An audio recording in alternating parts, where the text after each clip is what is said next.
Then Jesus spoke to the multitudes and to his disciples, saying, The scribes and the Pharisees sit on Moses' seat. All things, therefore, whatever they tell you to observe, observe and do. But don't do their works, for they say and don't do. For they bind heavy burdens that are grievous to be borne, and they lay them on men's shoulders. But they themselves will not lift a finger to help them. But they do all their works to be seen by men. They make their phylacteries broad, and enlarge the fringes of their garments, and love the place of honor at feasts, the best seats in the synagogues, the salutations in the marketplaces, and to be called Rabbi, Rabbi by men. But you are not to be called Rabbi, for one is your teacher, the Christ, and all of you are brothers. Call no man on the earth your father, for one is your Father, he who is in heaven. Neither be called masters, for one is your master, the Christ.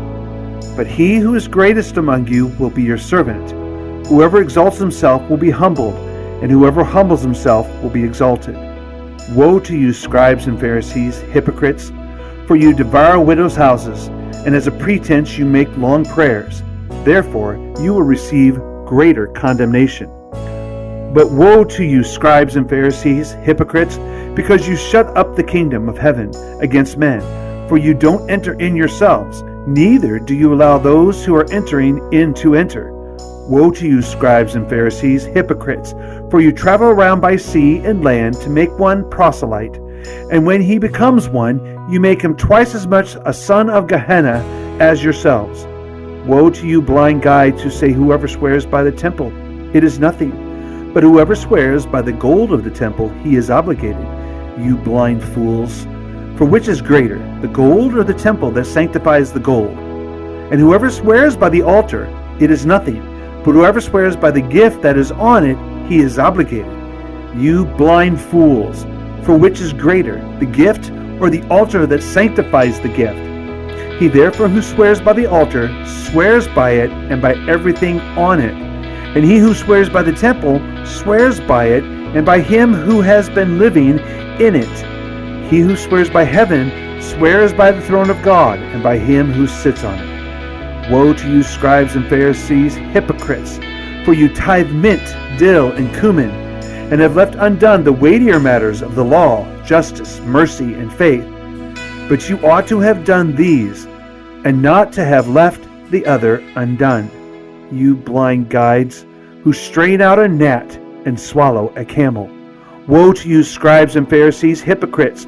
For you clean the outside of the cup and of the platter, but within they are full of extortion and unrighteousness. You blind Pharisee, first clean the inside of the cup and the platter, that its outside may become clean also. Woe to you, scribes and Pharisees, hypocrites! For you are like whitened tombs, which outwardly appear beautiful, but inwardly are full of dead men's bones, and of all uncleanliness. Even so, you also outwardly appear righteous to men, but inwardly you are full of hypocrisy and iniquity.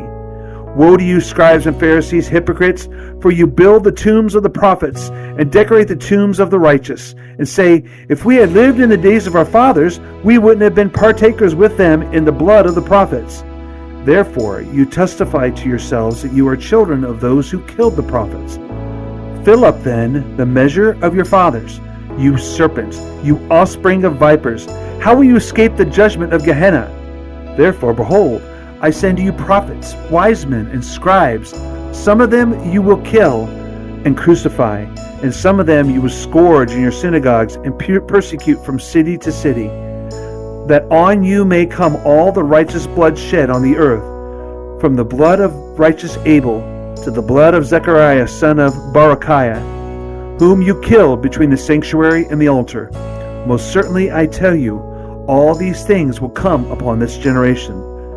Jerusalem, Jerusalem, who kills the prophets and stones those who are sent to her. How often I would have gathered your children together, even as a hen gathers her chicks under her wings, and you would not. Behold, your house is left to you desolate. For I tell you, you will not see me from now on until you say, Blessed is he who comes in the name of the Lord.